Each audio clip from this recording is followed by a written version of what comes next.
race divide than bridging the gap. I do not condone anything you do. You do not have any. That's called white guilt. No, let it talk. Of my son, let me finish. I give you your time. You take my son's face off your website. I am not associated with you. You're creating more Austin Metcalfs with your weakness, sir. Hey, let that one sink in for a second. So that dude, while holding a protest supporting Austin Metcalf's family, calls Austin Metcalf's father and tells him that if he doesn't do the thing he wants him to do, then he'll be responsible for the next Austin Metcalf because of his weakness. He said that to the victim's father. So in the wake of the report coming out that Austin Metcalf's family had been swatted the other night, we now have another incident of harassment at their house, targeting their family. This is the family of the victim in this case. And I'm going to show you what happened, and we're going to go through a little bit of context just to put into perspective how genuinely, deeply evil what's happening is for everyone. I'm not just talking, I mean, obviously I'm talking about targeting the victim's family, but also there are people that are going like this, pulling strings that I'm not sure if people are aware of, but this is definitely happening. And when you have the worst people in the world, and I mean the worst people in the world, who intentionally stoke division with social media, they spend millions, billions of dollars globally to create conflict between groups, to divide and conquer. This is what they do. They take a situation like this and they light a match on it and they pour as much gasoline on it as possible. Okay. Now, none of that changes the facts of the case, but you need to pay very close attention to any news that comes out that makes you feel like you want to flip out. Okay. You have to be aware of that. And we're going to talk about that, but we got a bunch of other stuff. Okay. So this is a story about Austin Metcalf's father, who might be one of the most unbelievably impressive human beings I've ever witnessed. You don't know what a person is until you put them in a situation where they can genuinely demonstrate their character. And I don't know of any way of testing a person that is more crystal clear in your findings than if you put them in tremendous, tremendous peril. You know, whether it's they're in fear for their life or something devastating happens to their family. And it's like, how are you going to handle this as the head of your household? And in his case, not only the head of his household, but the figurehead of this immense tragedy that everybody's going to be looking at. How are you going to handle this? And I am so in awe of how he is handling this. And I imagine that people who are being manipulated into supporting Karmelo Anthony, feeling as though this is some kind of race issue, which it's not. But I would imagine you probably are thinking that this dude, Austin Metcalf's father, Jeff Metcalf, is a villain in this story. I saw a fake story going around that Jeff Metcalf is has a sexual assault charge. That's a lie. That's a fake news lie. And you need to stop spreading that lie. Okay? I looked it up. It's not true. Completely different person. Same name, 2011, different person. Not this Jeff Metcalf. Okay? And so, as much as you've been riled up to believe that this is some kind of social issue, us against them, you're just being manipulated. And what you're actually doing is you're spreading fake information about a father whose son was murdered or killed, guys. If you want to talk on the level, dead kid, okay? Dead child. And you're spreading the most malicious lies you can about it. It's just not true. That is 100% not true. And you want to know what is true about that guy? We're going to start right there, and then we're going to get into the harassment, okay? So this is, this is his post to his son today on Easter. He put up a song, Beat You There, Will Dempsey. Honestly, I don't even want to I'm not even going to read the lyrics. It's just too sad, dude. But listen to this, okay? This is what I really want everybody to understand. You got two stories that I'm going to show you about Austin Metcalf's father, and then we're going to look at how his family's being harassed, okay?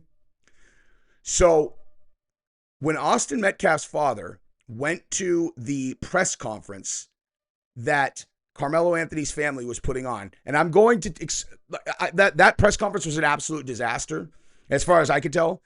Not because of Karmelo Anthony's family, but because of the child beater that they let stand in front of them and speak on their behalf. That guy said that Austin Metcalf's father had disrespected the memory of his son by being there. You want to know what he was doing there? He wanted to pray with Karmelo Anthony's mom. That's why he was there. Okay? So he went there to meet and pray with Karmelo Anthony's mother, and they threw him out.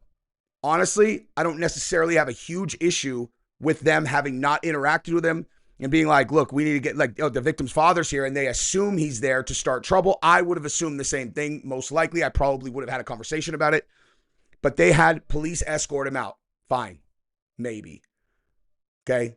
Although as soon as if the father said, I want to meet the mother and pray with her, dude, we're having that conversation for sure. I'm not throwing him out. But nonetheless, even if I excuse them for that, the representative that they had standing on stage talking for them is an 11-time arrested criminal who had been convicted twice. One of some kind of assault on his girlfriend, where he beat up a woman, and the other one was he shook a 2-year-old so hard, a 2-year-old, that he got convicted of egregious bodily harm on a 2-year-old. And they let that guy stand up there and speak on their behalf. And he said, this guy, you can quote me on this. He is disrespecting the memory of his son coming here. And we have all kinds of information on his family, and I'm choosing not to say it. You want to know what information you have? Is the name of a different Jeff Metcalf who had a sexual assault charge. Okay? That's a criminal offense by a different person. How about yours, guy? Who picked you to be in charge? Okay? So fuck that guy, obviously. Okay? But so after he came there to he wants to pray with them, right? Check this out. Okay? So that's one example of this guy's character. The first day that this happened, Jeff Metcalf went out in front of the cameras and he said, I forgive this kid. And he was talking about him. He's like, this child made a terrible decision, and it's going to probably destroy his life, the life of his family, and he killed my son. He died in his brother's arms, his twin brother's arms. But I forgive him. And then he goes to the press conference and wants to pray with them. Okay, like, he is a better man than me, dude. Like, sometimes on my channel and other ones, like, I lose my temper, dude. Like, you know, obviously I can lose my temper, especially if someone says something that I'm like, what did you just say, guy? You know what I mean? Where like that guy, the dude who's like, you want to go through, I'll poke you in the chest. And I'm like, Like, I lose my temper. I'm not proud of that. Okay. After I say something like that on the channel, and if you guys did not watch my live stream, we were watching this TikTok, and this guy's all, hey, any white people want to approach me, I'll stab you too. And I'm like, I'll shoot you in the face, guy, if you pull a knife on me. I wake up in the morning embarrassed every time. And then I go watch the entire video back to be like, do I need to take this down? But in my own defense, every time after waking up mortified, watching the video, and then I actually watched the whole thing, I'm like, okay, actually, it's not that bad. I gave lots of context. I wasn't actually saying I'm going to shoot the guy in the face. Like, you know, I'm embarrassed. It's just who I am, dude. Like, I'm a spaz. I get emotional and I spaz out. I mean, I'm not saying that's not a true statement. Like, if someone's trying to kill me, I will shoot them, yeah. But, like, I'm not trying to escalate anything to violence in real life, right? And if someone killed my son, okay, if I can't even listen to a stranger make some idiotic, zero credibility threat on TikTok without spazzing out and being, I'll shoot you in the face. How do you think I'm going to do if someone murdered my son? Probably not very well, dude. You know, hey, Jesse, you think you could be relied on to be a voice of reason to de-escalate this situation and, you know, go meet with the parents that birthed the killer of your son and you guys could pray together? Probably not, dude.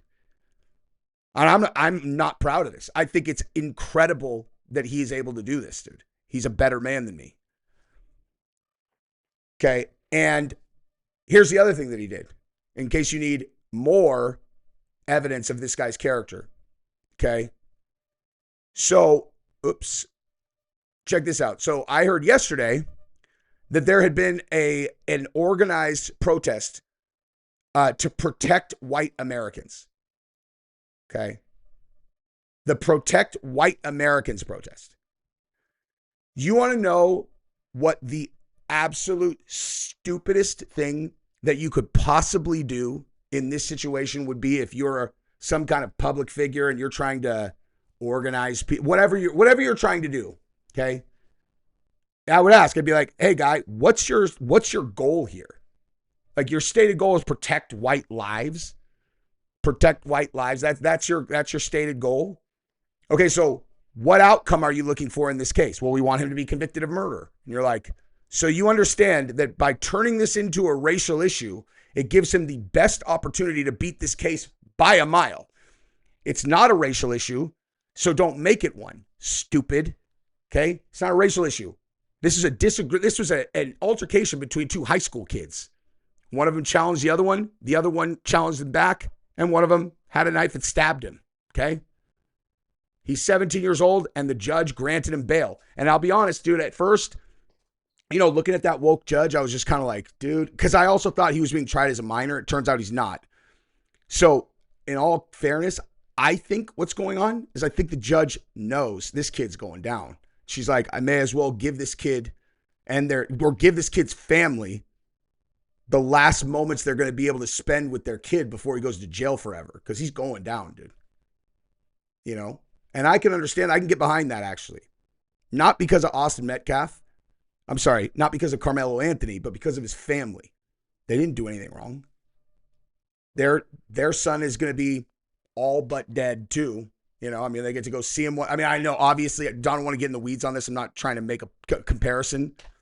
I would imagine Jeff Metcalf would do anything to be able to see his kid once, drive to a prison and see him once a week, once a month, whatever.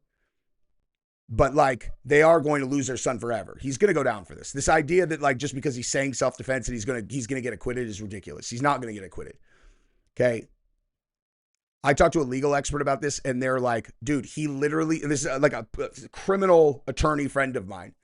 And they're like, look, the only plausible way that he could get away with this would be to completely misrepresent what happened. He's like, look, the kid had his hand on a knife. He's like, this is all on video. You got to keep in mind, it's all on video. You're assuming that there's going to be ambiguity about what happened. It's on video. They are intentionally not putting those videos out. The defense probably does not have those videos yet either. If it happened the way that the 30 witnesses are saying it happened, the kid said, put a hand on me and see what happens, while holding a deadly weapon in his hand. Okay, that takes away second degree. That's first degree murder. If you're holding a deadly weapon and you say, if you do this, see what happens, he is literally saying, if you do this, I'm going to kill you. That's premeditation. But what's the argument against that? So the kid's going to go down. If he doesn't go down for this, okay, come on. Honestly, I'm not even willing to even speculate on it, because that would be, it is possible, honestly, that it is possible, okay? And only because of the race issue. If you think about the Derek Chauvin case, and the fact that a Black Lives Matter activist lied to get their way onto this jury, this huge black dude who was a massive BLM activist, okay, all over his social media, traveled to different events. This guy was a very active BLM guy, and he intentionally lied to get on the jury so he could, and okay, 99% of people, 99.99% of people are not assertive, okay? You put someone in a room that is big and assertive, and people are going to fold, okay? He obviously didn't get a fair trial. Obviously. If you have someone who had already made up their mind and they were only on the jury specifically because their mind was made up and they wanted to have influence on what happened there, that's how do you not get a new trial? Did he get a new trial? No, he did not get a new trial. and he's doing life in prison because he supposedly is the first person in history to kill someone by putting a knee in the middle of their back. And then what? Like, what's the cause of death exactly, guys? Like, how do you kill someone? Okay. Pull every single person on the face of the earth that knows anything about jiu-jitsu and be like, hey, is there a way that you can end a person's life by holding them on the ground on their stomach with your knee? Okay. The answer is no, because we know all the ways you can kill a person with your bare hands, because you cut off blood to their brain or you cut off air to their lungs. That's it. If you're not striking a person and you're not like breaking things, if you've just got some kind of restriction on them, holding them down or whatever, we know all the ways you can kill a person, okay? And that's not one of them. It's not even remotely close to one of them. So obviously, he did not kill George Floyd. Obviously. And he's in prison for life. No one cares. So if you get a similar situation with him, he could get off, which would be unfathomable to me. Okay. But nonetheless, getting back to the point here, the Protect White Americans protest, Austin Metcalf's father lit them up, dude. Okay. Listen to this. Americans, fight. Hey, Jeff, it's Jake Lang here. Yes, sir. What can I do for you? Jeff, first of all, my entire heart rests in your hands. I would be in my position, not even as somebody even knew your son, but somebody that shares the same understanding. I grew up as a 17-year-old young white man too, and I grew up in fear of my life around black people because they were killing and robbing people around me all the time. And I don't understand, as I was a father, you could sit idly by and not condemn the culture that killed your son. There is an epidemic problem in this country, and your voice could be one of the loudest voices in this country, but you've chosen to recoil out of fear and continue the suppression. Why will you not stand with me and with the rest of the people? We're not calling for racial divide. We're not calling for hatred. We're saying 350,000 attacks on white people by black people a year in this country is wrong. Why can't you stand that and say with that? Maybe you can. Would you be willing to stand by me in a press Because his father is a smart person. conference or in an individual interview and talk about this issue that is larger than Austin at this point? God rest the beautiful young man's soul that would have been one of our strongest voices if he was still alive today. Oh, man. I haven't heard this. If that fucking guy said that to me about my dead son, dude, he would have been one of the strongest voices. If he was still alive, I'd be all, don't you fucking ever make assumptions about my son who you do not know, or use my son for your shit, okay? Are you done? Yes, I am, sir. Okay, my turn to speak. You are part of the problem, my friend. You're trying to create more race divide than bridging the gap. I do not condone anything you do. You do not have any... That's called white guilt. No, let it talk. Of my son. Let me finish. I gave you your time.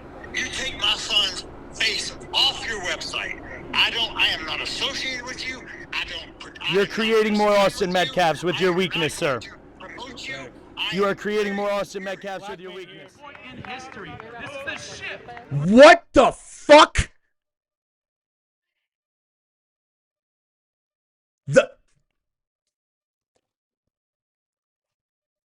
I told you I hadn't seen that, dude.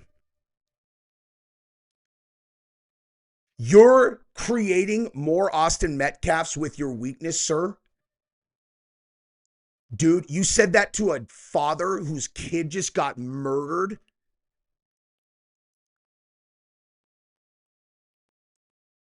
I, for the very first time, am actually being quiet on purpose. This is the first time ever where I have actually recognized that the words that are going to come out of my mouth are, there's nothing good coming.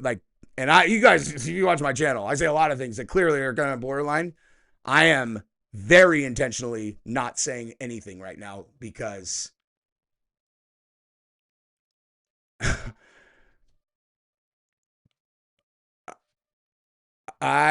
you're creating more Austin Metcalfs with your weakness, sir.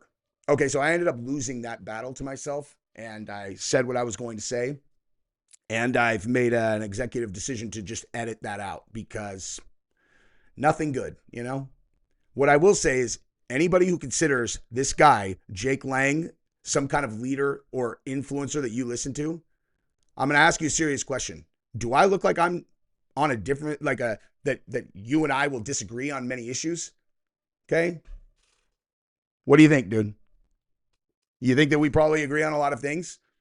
I want you to gauge a question then, okay? If I'm telling you that guy is a charlatan who represents no ideals whatsoever that people like me believe in, and maybe you should find better voices to follow, a person who would disrespect a father who just had his son murdered 2 weeks ago like that while pretending to represent him at a protest is a person who should have just forfeit any faith or any influence that they have over you. That guy, how can you trust anything that guy says after that? Are you comfortable with him saying that to the father of the murdered kid that you support? You support the kid, right? You support the kid's family, right? We're all on the same page here, okay? I said I would shoot this BLM guy in the face on my live stream when he said he would stab a white person who approached him. I'm like, I will pull a gun out of my back pocket or my holster and shoot you directly in your face if you pull a knife on me. How about that, guy? Okay?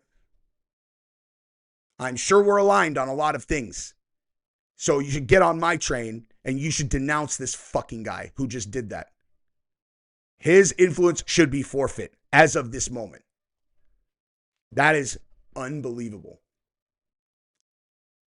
And trust me, it's good that I edited out what I said. And now getting to I think, lesser evil, maybe, I don't know. Okay. These guys got swatted again. Okay. Again, they got swatted twice. Okay. Now, for people who don't know what that means, it means that someone called in. Okay. They called in an armed threat police to the police. There's someone at this address who has hostages and has a gun and is threatening to kill them. And you know who shows up at their house? The SWAT team. That's what swatting is. Okay? You make a fake phone call and have armed response show up at a house. People have gotten killed from SWAT calls, unsurprisingly. You tell them they're going into a hostage situation and they come in hot, dude. People have gotten killed. The guy who made the SWAT call in that case got like 20 years or something like that. And if you catch the person that did this to this family, given the circumstances, again, 20 years would be a light touch compared to what I would consider justice to a person who would harass this family. But honestly, I'm not sure if the people who swatted them are as bad as Jake Lang. That is one of I'm serious. That really was the first time I'd seen that. And again, like I can't even finish this video, dude. The way that I do my content is it's just a stream of consciousness. I just start talking. And so what I'm thinking comes out very clearly. You give me a spreadsheet and you're like, hey, Jesse, why don't you itemize your family's expenses with the most simple formula that a fourth grader could figure out? I'd be like, all right, you give me 2 weeks, I'd still be there with a blank spreadsheet, okay? I am a nearly unfunctional, or I'm basically a high-functioning retard in most categories of my life. The only way that I have been able to achieve anything in my life is because I understand people and I have a direct line through my brain, thoughts, mouth, and they come out very coherently in a way that people can relate to, align with, and understand. That's it. I've sacrificed basically every other skill that people can take for granted for that gift. And as a result of that, when I see things like that, the first thing that pops into my mind usually comes directly out of my mouth. And it did, and it does many times. But again, unless you are a member of that guy's family or something, I feel like it should be pretty universal that that is an unacceptable thing to have said to this victim's father. You're blaming him for future tragedies like the one that just befell his family. Unreal, dude. So anyway, so aside from Jake Lang, I was talking about George Soros and them when I was talking about intentional agitators, okay? So like example, stories about the Karmelo Anthony's family buying new cars and buying new houses. Okay, that's the most low-hanging fruit of all time to create massive fiery responses, of course. Okay? Obviously. As well as any stories about the family getting harassed. Do I think it's impossible that George Soros is having people, or Soros or any of these agitators are having people SWAT Austin Metcalf's family specifically to make it seem like there's this massive movement on the other side to harass his family so that people like me flip the fuck out? I do not think that's impossible. But like I said, in either case, whoever swatted them, whether it was because they want to, incite violence or they want to stoke racial division, or it's just somebody who thinks that they're on Carmelo's team, same answer, dude. String them up, dude. So, yeah.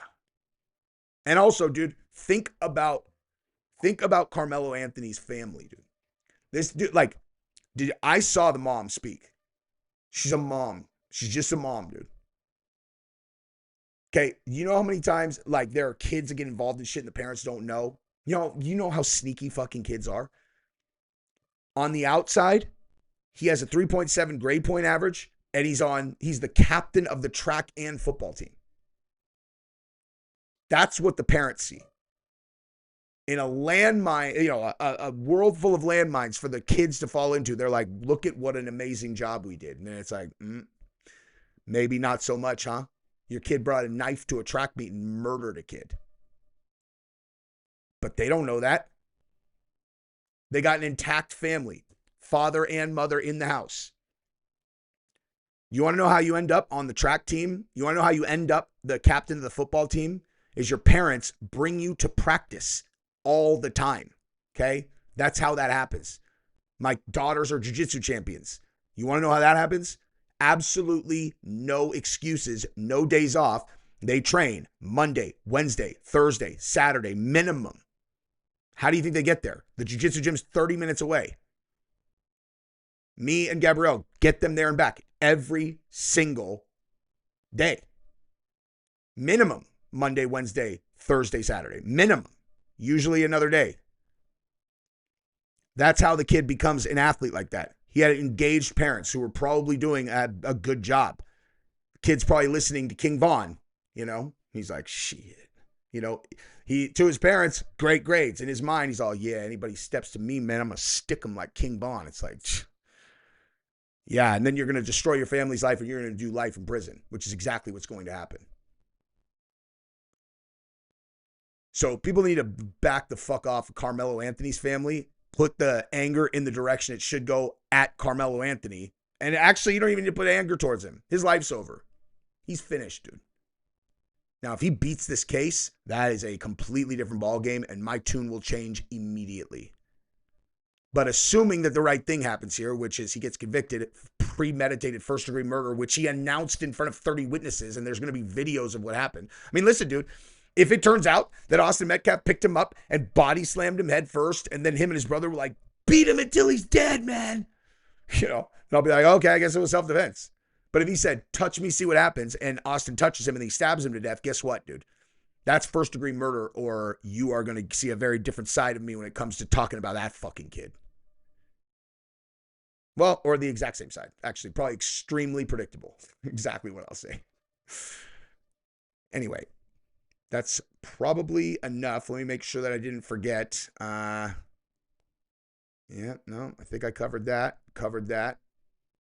Yeah. Anyway, that's what I got for today.